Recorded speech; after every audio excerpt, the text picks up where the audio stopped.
This is an Adams and Westlake Adlake Reliable brand lantern. The Adams and Westlake Company got its starts in 1865 when William Westlake patented the tall globe lantern. And his development of the tall globe lantern resulted from the fact that previous railroad lanterns had a fixed globe, or the glass portion that would have sat right here was attached to the actual body of the lantern and was difficult to remove. The fixed globe lanterns also did not burn signal oil, which was becoming a popular lantern fuel during the 1860s.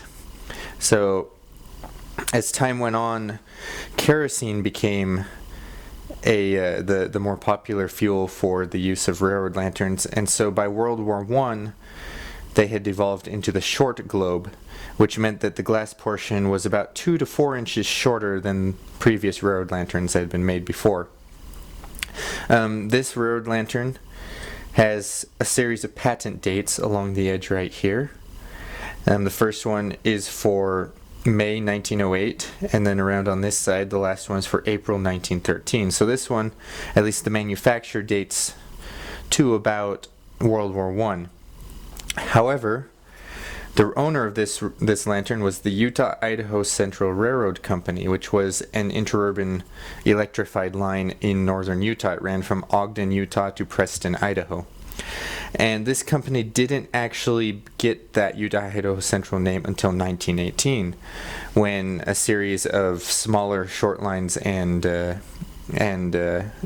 rapid transit companies were merged into the Utah-Idaho Central. And then the last train for this railroad ran on February 28th, 1947.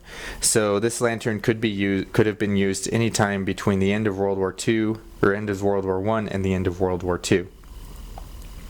So just to show how it works, there's an interesting convenience feature here. Notice how the handle itself stays upright.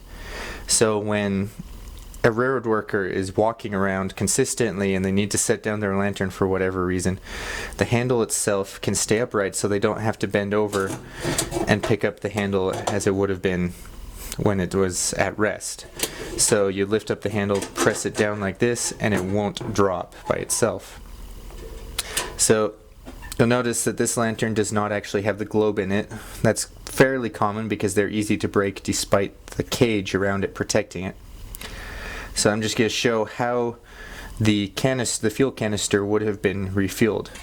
So if we can see, there's this tab right here that when pressed inwards disengages the cap. And so here's the chimney. This is where the globe would have fit. It would be just around the chimney.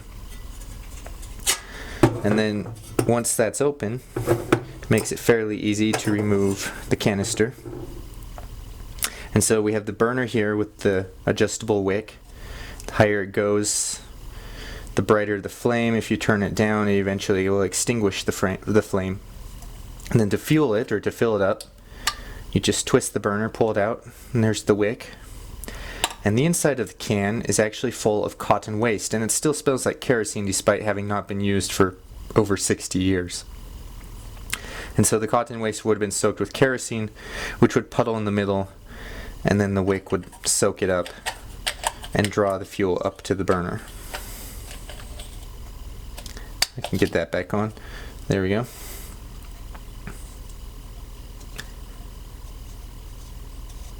So that is how the lantern would be disassembled for fueling.